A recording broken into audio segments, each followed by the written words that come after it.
Hello दोस्तों, आज के इस वीडियो में मैं आपको घुमाऊंगा कुर्ग की कुछ फेमस टूरिस्ट प्लेसेस पर।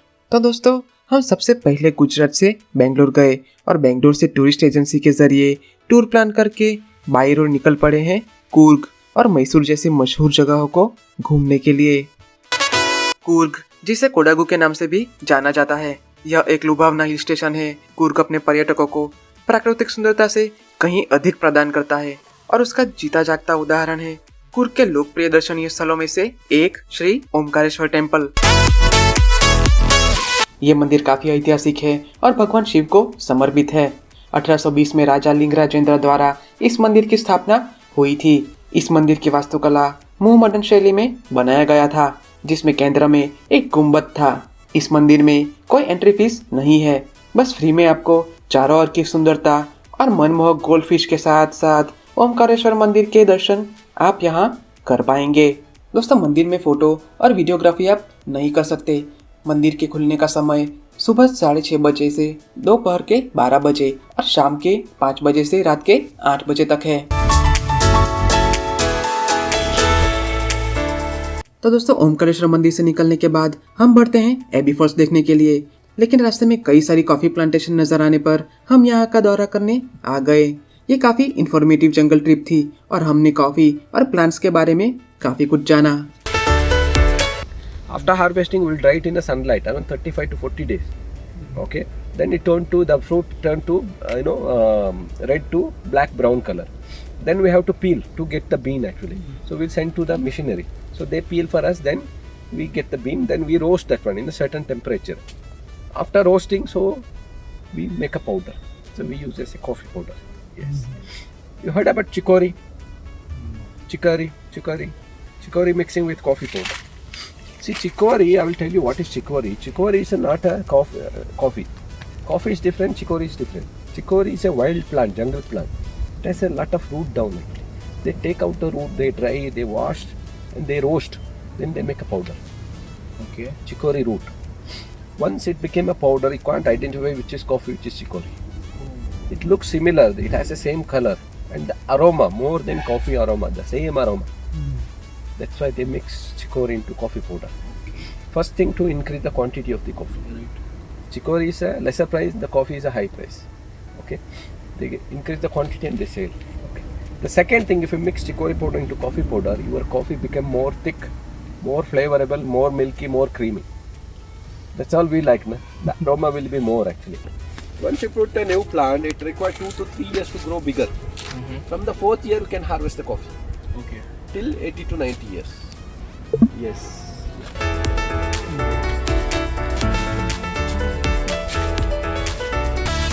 तो दोस्तों, बहुत हुई जंगल की सैर, क्योंकि अब हम आखिरकार पहुंच चुके हैं एबी फॉल्स। अब यहाँ पे होने वाला है थोड़ा एडवेंचर। वैसे आप चाहे तो इन सभी जगहों के पूरे ब्लॉग्स मेरे चैनल पे ही देख सकते हैं। तो दोस्तों, एबी फॉल्स में एंट्रेंस फीस है करीब 15 रुपए पर पर्सन। गाड़ी की पार्किंग फीस होगी करीब 10 रुपए से 50 रुपए तक। एबी फॉल्स के दर्शन का समय सुबह 9 बजे से शाम 5 बजे तक ही है। दोस्तों, एबी फॉल्स कुर्ग के दर्शनीय स्थलों में से एक है। झरने के आसपास का क्षेत्र ट्रैकिंग के लिए भी काफी जाना जाता है, इसलिए यदि आप कुछ एडवेंचर की तलाश कर रहे हैं तो हरे भरे हरियाली के बीच एक रोमांचक और लंबे पैदल चलने के सफर की योजना जरूर बनाएं। यह स्थान पारिवारिक पिकनिक के लिए भी काफी बेहतरीन है। तो दोस्तों, हमारा अगला स्टॉप है मेडिकेरी फोर्ट। मेडिकेरी फोर्ट कुर्ग के दर्शनीय स्थलों में से एक है। इस फोर्ट को 17वीं शताब्दी में मुद्दू राजा ने बनवाया था। इसके बाद इस किले ने कई सारे युद्ध देखे, जिसमें ये टूटा और वापस भी बना। इस किले में जाने के लिए कोई प्रवेश शुल्क नहीं है। मेडिकेरी किले का समय सुबह 10 बजे से शाम 5:30 बजे तक ही है। यह सोमवार को बंद रहता है, तो ये ध्यान रखिएगा।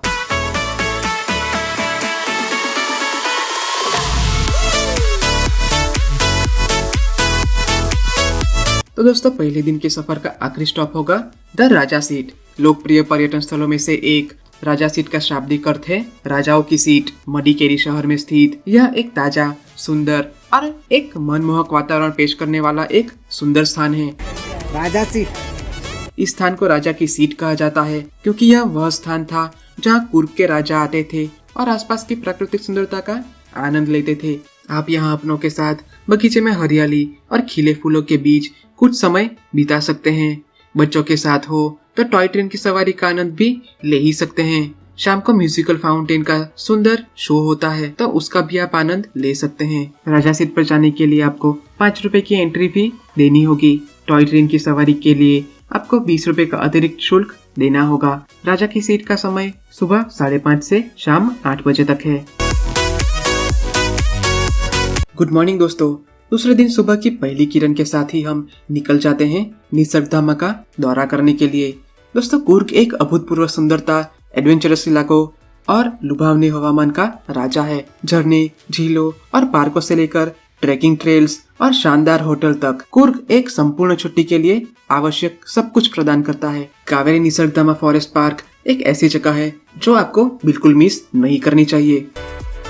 दोस्तों कर्नाटक के वन विभाग द्वारा बनाए गए एक द्वीप पर एक फॉरेस्ट रिजॉर्ट यानी कि कावेरी निसर्गधाम फॉरेस्ट पार्क निर्विवाद रूप से किसी भी कुर्ग टूर पैकेज का सबसे सुंदर और मजेदार हिस्सा है। क्षेत्र की मुख्य नदी कावेरी नदी द्वारा निर्मित यह सुंदर और घने जंगल से घिरा हुआ है। –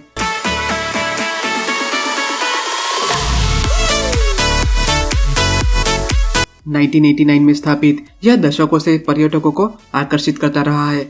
64 एकड़ के क्षेत्र में फैला यह एक आकर्षक प्राकृतिक सुंदरता प्रस्तुत करता है, जहां पर्यटक घने जंगल के माध्यम से कावेरी नदी को शानदार ढंग से बहते हुए देखने की प्रशंसा कर ही सकते हैं। पक्षियों को चहकते हुए सुन सकते हैं, रात में तारों से भरे साफ आसमान को देख सकते हैं और सुबह के सूरज की कोमल किरणों के साथ जाग भी सकते हैं। जी हाँ, निसर्गधाम में अगर आप कॉटेजेस में रहना चाहे तो रह सकते हैं। निसर्गधाम पार्क में आपको करने और देखने के लिए कई तरह की चीजें मिलेंगी। हाथी की सवारी एक ऐसी चीज है जिसका आनंद बच्चे और बड़े दोनों उठाएंगे। यहाँ एक हिरण का पार्क है, खरगोश का पार्क भी है जहाँ कोई भी जा सकता है। अगर सर्विस अवेलेबल हो तो कावेरी नदी में नाव की सवारी भी कर ही सकते हैं। जिप लाइन और अन्य साहसिक गतिविधियों का प्रयास जरूर करना चाहिए। बच्चे चिल्ड्रन पार्क में खेल सकते हैं। फूड कोर्ट में काफी लजीज खाना आप ट्राई कर सकते हैं और इसके अलावा डियर पार्क में हिरणों को करीब से देखने का मौका आपको बिल्कुल नहीं गंवाना चाहिए। कावेरी निसर्गधाम पार्क के खुलने का समय सुबह 9 बजे से शाम 5 बजे तक है। यह सप्ताह के सभी दिनों में खुला रहता है। पार्क की एंट्री फी है। बड़ों के लिए प्रवेश शुल्क 10 रुपए प्रति व्यक्ति है, जबकि बच्चों के लिए 5 रुपए प्रति व्यक्ति है। कावेरी निसर्गधाम पार्क मडिकेरी शहर से लगभग 30 किलोमीटर की दूरी पर स्थित है। मडिकेरी बाकी शहरों और कस्बों जैसे कि मैंगलोर, बेंगलोर, मैसूर और कोयम्बतूर से अच्छी तरह से जुड़ा हुआ है और मैसूर से कावेरी निसर्गधाम लगभग 70 किलोमीटर दूर है। कावेरी निसर्गधाम घूमने का सबसे अच्छा समय है अक्टूबर और मई के महीनों के बीच। जंगल की हरी भरी हरियाली और इसके परिणाम स्वरूप वातावरण की ठंडक इसे यात्रा के लिए बेहतर बनाती है। तो दोस्तों निसर्गधाम घूमने के बाद अब हम आ गए हैं यहाँ के मशहूर तिब्बतियन मॉनेस्टरी में यानी कि तिब्बतियन गोल्डन टेम्पल में। दोस्तों यह जगह भारत में सबसे बड़ी तिब्बती बस्तियों में से एक है। इस मॉनेस्टरी में लगभग 16,000 शरणार्थी और लगभग 6,000 भिक्षुक और नन हैं। मॉनेस्टरी को वर्ष 1972 में फिर से स्थापित किया गया था। यह जगह हर साल बड़ी संख्या में यात्रियों को अपनी ओर आकर्षित करती है। इस जगह का प्रमुख आकर्षण है 40 फीट की ऊंची सोने की बुद्ध की मूर्तियां। मॉनेस्टरी में और उसके आसपास बहुत सारे शॉपिंग सेंटर हैं जहां आपको पारंपरिक तिब्बती वस्तुएं जरूर मिलेंगी।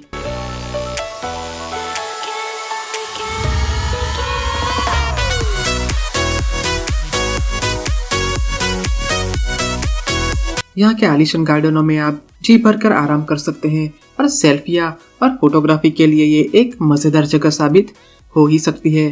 दोस्तों इन सारी जगहों के अलावा कुर्ग में तलकावेरी नदी का उद्गम स्थान, तलकावेरी टेम्पल और श्री भगेंद्रेश्वरा टेम्पल जैसी आध्यात्मिक जगहों का दौरा भी आप कर ही सकते हैं। तो दोस्तों हम यहाँ से आगे जाएंगे मैसूर की ओर और देखेंगे मैसूर पैलेस, मैसूर जू। लेकिन अगले एपिसोड में don't forget to like, share and subscribe. Bye bye.